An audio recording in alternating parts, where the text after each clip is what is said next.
जमिनीची सुपीकता वाढवण्यासाठी, पोत सुधारण्यासाठी वारंवार हे काम केल्याने तुमची जमीन इतकी छान होणार आहे की रिझल्ट जबरदस्त मिळेल तुम्हाला. त्याच्यासाठी वारंवार हे कामं बागेमध्ये करणं आवश्यक आहे आणि त्याचा रिझल्ट मिळायला थोडा वेळसुद्धा लागतो. जशी जशी जमीन जुनी होत जाते तसतसे जमिनीची गुणवत्ता अजून वाढते. जसं केमिकल वापरल्यामुळे हळूहळू जमिनीची गुणवत्ता कमी होते, तशी ऑर्गॅनिक मटेरियल वापरल्याने जमिनीची गुणवत्ता वाढत जाते. आता बघा ही कॅरी आहे आणि ही कॅरी भरताना मी बघा याच्यातली माती बघा तुम्ही, अशी माती असली ना तर मग आपल्याला ते वर खाली करण्याची सुद्धा गरज पडत नाही, त्याची खुदाई करण्याची गरज पडत नाही.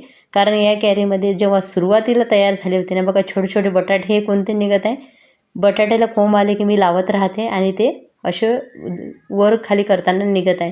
याची माती इतकी सॉफ्ट आहे. मी काय करते बघा, असं सुकलेले पानं वगैरे वेलाचे पडते ना हे याच्यातच राहू देते आणि याच्यावर थोडी माती आपण टाकू शकतो किंवा असा खड्डा करून आहे ना मी काय करते, भरपूर पानं जेव्हा पडतात ना, पाण्याची जेव्हा पानगळ होते तेव्हा मी सगळे असं जिथे जागा असेल ना तिथे अशा आतमध्ये जमिनीत टाकून देते.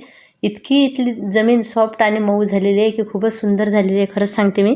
आणि त्याच्यामुळे तुम्ही पण ह्या गोष्टीचा वारंवार उपयोग केल्यामुळे तुम्हाला रिझल्ट खूप छान मिळणार आहे. तुम्ही एखाद्या कुंड्या वगैरे असेल ते पण अशा वेस्ट मटेरियलनं भरणं चालू करा.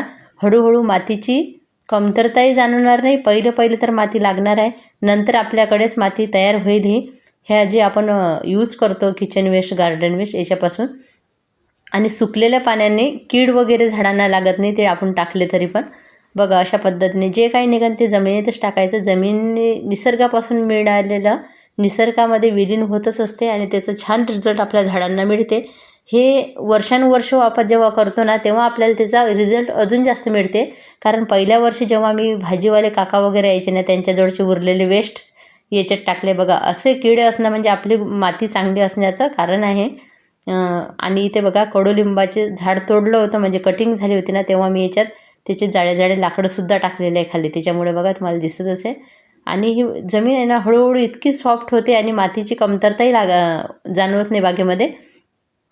वर्षानुवर्ष खूप सुंदर अशी माती तयार होते, कारण ह्या सगळ्या गोष्टी मी केलेल्या आहे आणि त्याचाच अनुभव तुम्हाला सांगते आहे. त्या कॅरीमध्ये मला खूप छान असा रिझल्ट मिळत आहे. माती तर इतकी छान झाली की गुडई करायची सुद्धा गरज पडत नाही. आणि नाहीतर तुम्ही अशी हार्ड मटेरियल आपण करतो ना ते कधी कधी जमीन अशी कडक होऊन जाते, पण या जमिनीचा खूप छान उत्तम रिझल्ट आपल्याला मिळतो. आणि अशी सॉफ्ट मातीच आपल्या बागेसाठी उत्तम असते. त्याच्यामुळे बघा याच्यामध्ये गांडूळ पण भरपूर प्रमाणात तयार होते. आणि बघा हे जे आहे ना ग्रो बॅग, ह्या कोबीच्या झाडावर इतक्या प्रकारे कीड होती ना तरी हे कोबीचं झाड इतकं छान आता ग्रो झालेलं आहे. कारण हे मातीची गुणवत्ता, जेव्हा माती चांगली असते ना तेव्हा झाडांवर कीडसुद्धा कमी होण्याचं प्रमाण किंवा लढण्याचं प्रमाण वाढते. आणि ते साईडला तर अंगूरच्या वेलाची कटिंग लावलेली आहे.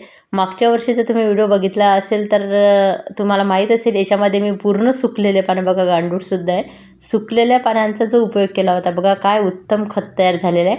आणि याच्यातले जेव्हा एखादं झाड लावायला, कटिंग लावायला या कुंडीमधली मी माती घेते ना, या ग्रो बॅगमधली, तिच्यात रिझल्ट छान मिळते. कारण ही माती सॉफ्ट आहे आणि एखादी कटिंग लावण्यासाठी माती आपल्याला सॉफ्ट लागते. आणि याच्यात भरपूर उन्हाळ्यात सुकलेले पानं जमा केलेले होते. आणि बघा आता हे वेलं वगैरे लावलेले होते, सगळे वेस्ट या कॅरीमध्ये पडते आणि ही कॅरीतली माती सुपीकता दिवसांदिवस वाढतच आहे.